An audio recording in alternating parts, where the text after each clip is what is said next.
Question de Sophie. En cette fin d'année, elle s'interroge sur les solutions qui s'offrent à elle en matière de défiscalisation. Et elle se demande si les produits qui permettent de réduire la note fiscale ont encore suffisamment d'intérêt par rapport au risque que l'on prend, Stéphane. C'est une bonne question. Produits à gomme fiscale. C'est une très bonne question, Sophie. Alors, on se connaît depuis assez longtemps, Cédric, hein, même si on ne fait pas nos âges, enfin surtout vous. Mais l'idée, c'est qu'en fait, l'alpha et l'oméga, c'est pas la fiscalité. Je le répète, pour mettre à l'aise tout le monde chez Net Investissement, une grande partie de notre activité et donc de nos gains vient de l'optimisation fiscale. Donc, je ne suis pas là pour combattre ça. Je dis juste attention, ne prenez pas un investissement quel qu'il soit uniquement pour la carotte fiscale. Non. C'est un moyen de vous inciter à le faire. C'est pas un cadeau. C'est si vous le faites, c'est parce qu'en fait, en face, vous prenez un risque supplémentaire ou vous engagez sur une durée supplémentaire, etc. Donc pour répondre à Sophie, évidemment, si elle parle de défiscalisation et qu'elle met tout de suite la notion de risque, c'est que je pense qu'elle va s'intéresser plutôt aux produits de fin d'année, parce qu'on est en octobre, on arrive un peu au moment où la note fiscale est arrivée. Donc on va parler de FIP, de fonds d'investissement de proximité, d'FCPI, de fonds communs de placement dans l'innovation.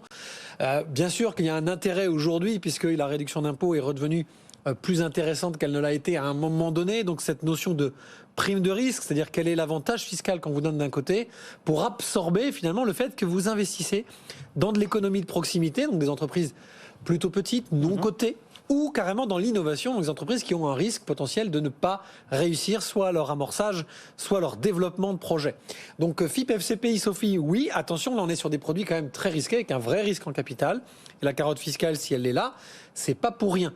Maintenant, en défiscalisation, je vais aller un peu plus loin pour pousser le bouchon. Il y a une deuxième enveloppe, hein, on en a parlé, on a touché du doigt tout à l'heure, c'est le plan d'épargne retraite. C'est ce que je ne connais pas l'âge de Sophie, mais là aussi, on ne le fait pas pour la défiscalisation. Je ne vais pas vous refaire l'article. On le fait pour la gestion financière de son épargne à très long terme.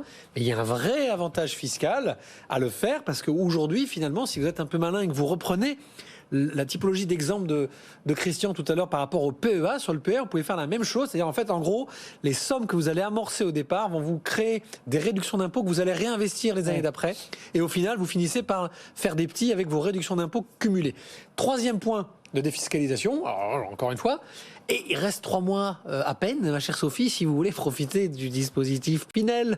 Je suis un peu obligé de parler d'immobilier. Pas en parler. Je suis obligé quand même. Bon, non, mais je suis obligé parce que si elle parle de risque, on prend à un moment donné. Voilà, vous avez une fiscalité qui est importante. Si c'est pas pour tout de suite, si c'est pas une seule année que vous voulez avoir un impact, réfléchissez à étaler cette réduction d'impôt sur plusieurs années au travers d'un actif moins risqué.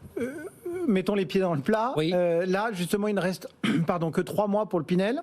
Le Pinel classique. Ouais. Voilà. Est-ce qu'on risque pas d'avoir un peu des fins de programme? Enfin, est-ce que c'est pas déjà trop tard de jouer du Pinel à 3 mois de... Ah bah non, parce qu'en fait, d'abord, mon cher Cédric, alors là, on va pas crever le truc tout de suite, mais il y a un super Pinel qui arrive, hein, la loi, elle existe. Enfin, certains nous disent que c'est un Pinel moins. Hein. Non, mais alors c'est pas un Pinel moins, c'est un Pinel qui est plus contraignant d'un point de vue promotion immobilière. Mais les promoteurs, vous inquiétez pas, ont déjà préparé des produits pour après. Ouais. Là, on explique simplement qu'aujourd'hui, dans les stocks, je vous passe les détails de toutes les contraintes, les stocks qui étaient prévus pour 2023-2024, parce que ce que vous allez réserver aujourd'hui, ma chère Sophie, ce ne sera pas livré avant 1 an, voire 2 ans, hein, vu la problématique de stock qu'il y a.